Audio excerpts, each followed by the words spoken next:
Olá, amigos que nos acompanham pelo site Vozes Espíritas ou por outras redes sociais.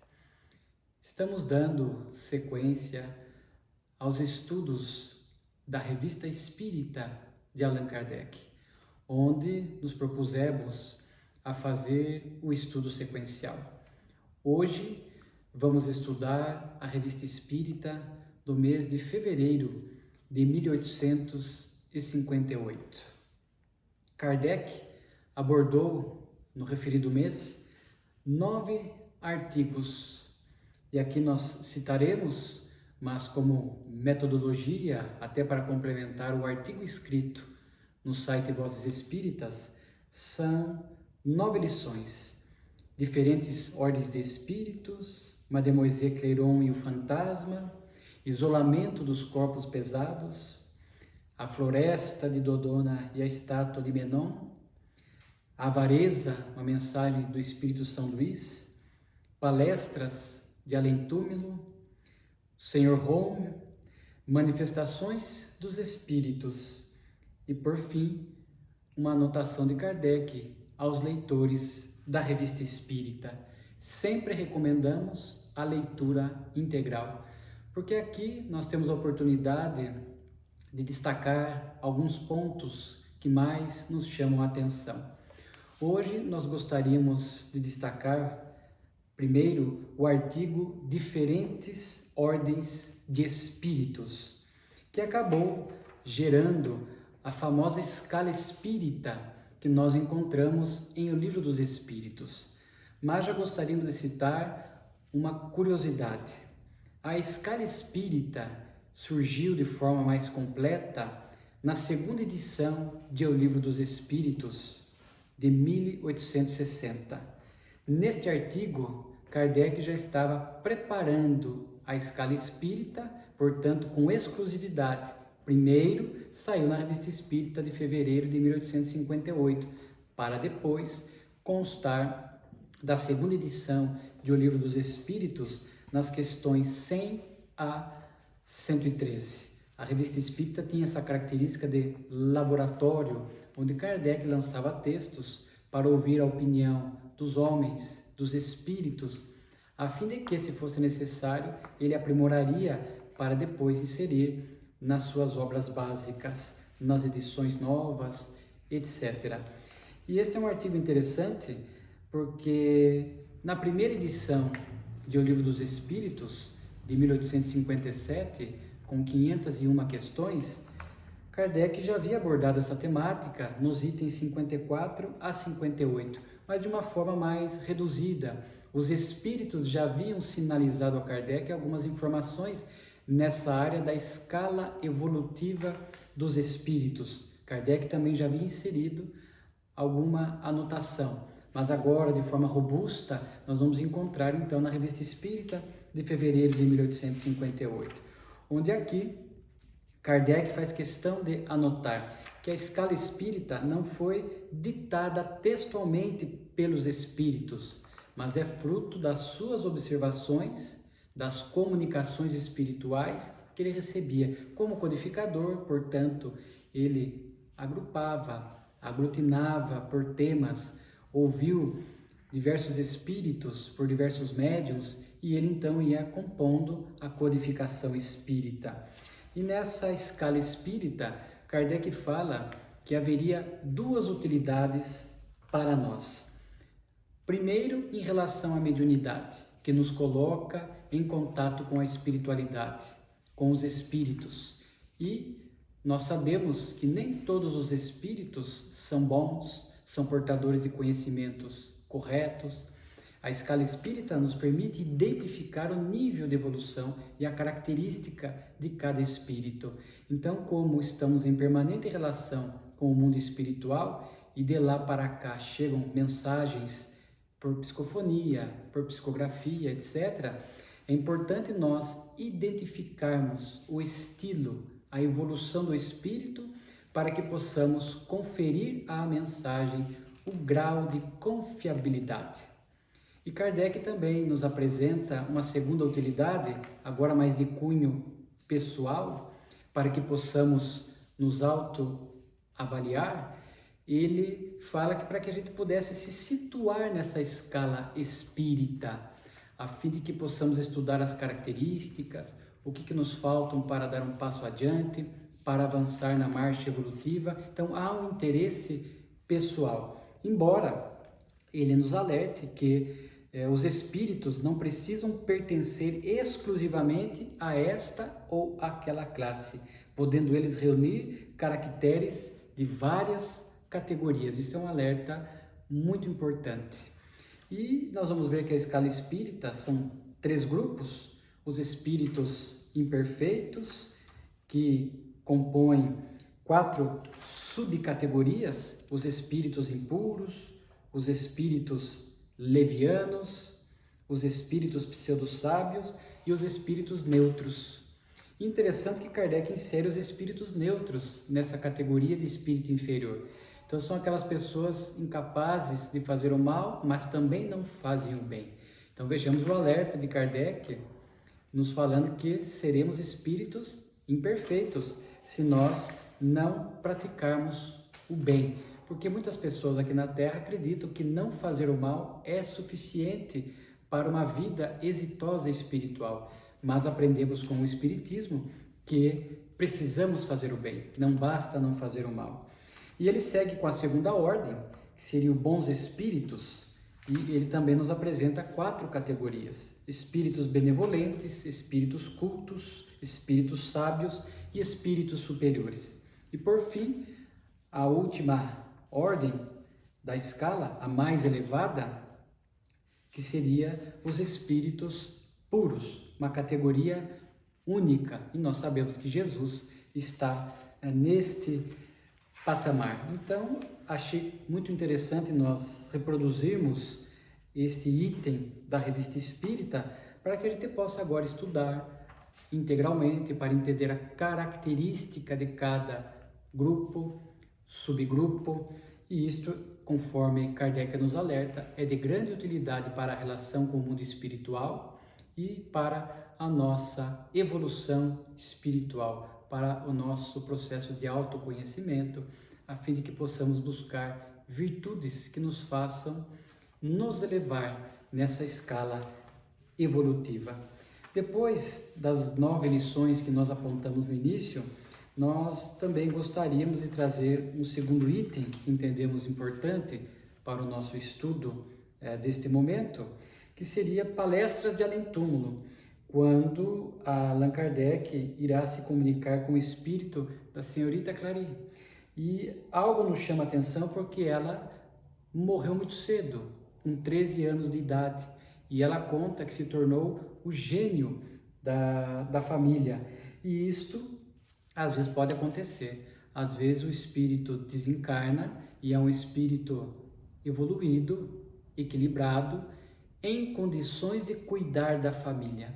Então ele chega no mundo espiritual, aquele primeiro momento de adaptação, mais rápido para os espíritos mais evoluídos, e logo ele se coloca em condições de cuidar da família corporal que ficou aqui na Terra. Aqui no caso, a senhorita Clary desencarnou com 13 anos de idade, nova, mas a idade do corpo, conforme nós sabemos, não reflete a evolução do espírito. Então, logo chegando no mundo espiritual, ela já começou a cuidar da família. Essa comunicação veio por intermédio de seu irmão, que é médium. Kardec anota isso no início da comunicação. E é algo muito impressionante as perguntas que Kardec fazia. Assim como vemos no Livro dos Espíritos, a didática de Kardec é impressionante pelo conteúdo, pela qualidade das suas perguntas, gerando respostas também nobres dos espíritos superiores. Respostas que vêm de encontro à nossa necessidade de aprendizado. E aqui nós vemos Kardec fará diversas perguntas, estão registradas, mas nós gostaríamos de destacar algumas. Kardec pergunta: você teve uma lembrança precisa da sua existência corporal quando chega no mundo espiritual? E o espírito diz: o espírito vê o presente, o passado e um pouco do futuro, conforme a sua perfeição. Então aqui é interessante. O passado, nós sabemos que depende da maturidade do espírito. Não é de imediato a lembrança das nossas vidas transatas. Aliás, são raros os espíritos que conseguem acessar as suas vidas transatas com equilíbrio, de forma que é com o passar do tempo que às vezes o espírito mais maduro se recorda de uma, duas, três. É muito raro aquele que vai devassando plenamente o seu passado. Então, sabemos que há espíritos que chegam no mundo espiritual e não têm acesso às suas vidas transatas e às vezes chegam até a reencarnar um tempo após, sem ter acesso a esse passado espiritual, porque lhe falta maturidade. Lembrar dos erros, dos desacertos, dos sofrimentos causados às vezes é para o espírito um martírio. E ela fala também um alerta do futuro, um pouco do futuro. Kardec trata desse assunto na obra A Gênese, capítulo 16, a teoria da presciência, onde ele fala com esse cuidado que nós temos que ter a respeito da revelação do futuro, porque os espíritos superiores que têm um pouco mais de acesso ao futuro, eles são muito comedidos e muito reservados. Quando vemos comunicações espirituais falando de eventos futuros, com datas certas, é um alerta de que provavelmente não é algo que corresponda à realidade.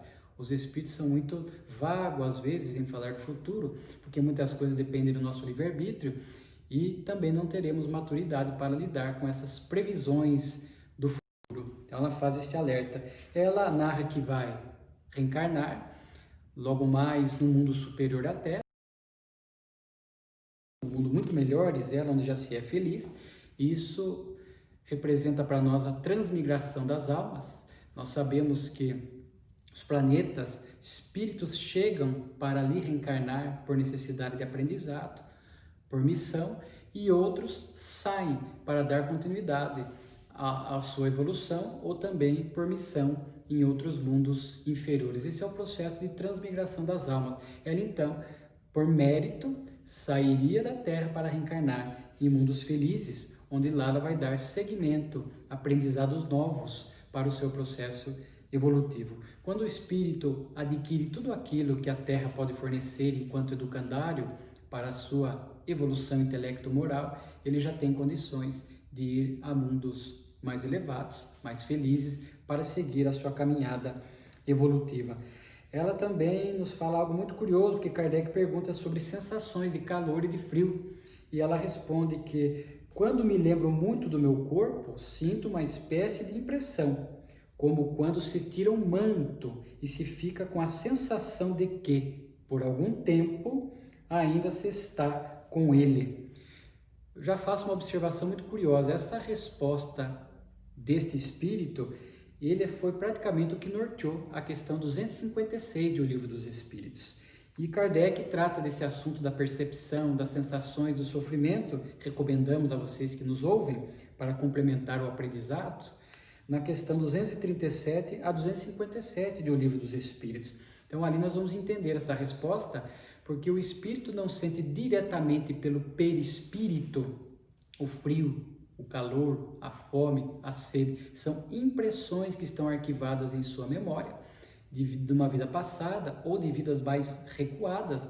E quanto mais apegado à matéria, diz Kardec, em O Livro dos Espíritos, mais ele resgata essas impressões e vai muitas vezes narrar que está sentindo frio, está sentindo fome, porque ele está numa condição de perturbação no mundo espiritual, não conseguiu se desligar desses apelos da matéria, então ele conserva essa impressão, como o Espírito diz, de um manto que carregou muito tempo e que depois que tira ainda fica com a sensação. Então o Espírito, nessas condições de apego e de ligações materiais, poderá sim narrar e registrar essas sensações que ele traz na sua memória espiritual. E também algo que nos chama a atenção, Kardec pergunta a ela se ela poderia se materializar ali naquele momento, se fazer visível, tangível, e ela diz que sim, mas que para isso era necessário que houvesse menos pessoas, um grupo menor, que estivessem recolhidos com fé e fervor e que houvesse um médium do porte do Sr. Home. Então vejamos que ela já traçou algumas características para uma materialização. Grupo menor de pessoas, porque muitas pessoas o pensamento ficaria heterogêneo, muitas movidas pela curiosidade, isso atrapalharia o ambiente e o processo de materialização. Estivesse ali com recolhimento íntimo, com fervor, com oração, para criar um ambiente propício, aliás, nos domínios da mediunidade do Espírito André Luiz, mediunidade do nosso querido Chico, é tratada essa questão da materialização. E um médium do gênero do Sr. Home, Daniel Douglas Home, um médium famoso na época de Kardec, que produzia fenômenos físicos, espirituais impressionantes. Porque um médium dessa natureza, ela faz questão, porque só assim pode acontecer a materialização, porque necessita do fluido magnético animal, ou que Charles Richer chamaria depois do ectoplasma, para que os espíritos, manuseando este fluido, assim como o fluido do ambiente e o próprio fluido, pudesse combinar isto para que surgissem as condições propícias para que o espírito se materializasse e também pudesse ficar tangível. Então foi uma observação muito curiosa. E por fim, para encerrar a nossa abordagem a respeito deste mês da Revista Espírita, de fevereiro de 58, no fim, Kardec faz uma anotação pessoal para os leitores da revista. Mas me chamou a atenção que ele já se justificava, já no início da tarefa, 1858, sobrecarregado com as múltiplas tarefas que hoje nós sabemos do codificador, e ele já pede desculpa. Olha a educação de Kardec, para que não interpretassem mal o seu silêncio, ou seja, ele não responder todas as cartas, porque recebia dezenas, num mês, até centenas de cartas, e ele não teria condições de responder a todas. Então ele se justifica, né, dizendo para que não interpretassem mal o seu silêncio, e que ele estava envolvido em diversas tarefas. Então assim é um espírito superior. Já que falamos da escala espírita, nós podemos falar que Kardec ele se enquadra como um espírito superior, porque é um espírito que demonstrou nessa sua missão de codificador um esforço hercúleo, uma dedicação, uma abnegação impressionante, superando cansaço, obstáculos, enfermidade, para dar conta dessa tarefa grandiosa, deixando para nós o espiritismo que é tão valioso em nossas vidas. Então Allan Kardec, sem dúvida alguma, um espírito superior, e tinha ao seu lado uma esposa extraordinária que o apoiou e o ajudou muito também nessa sua tarefa, Amélie Gabrielle Podet.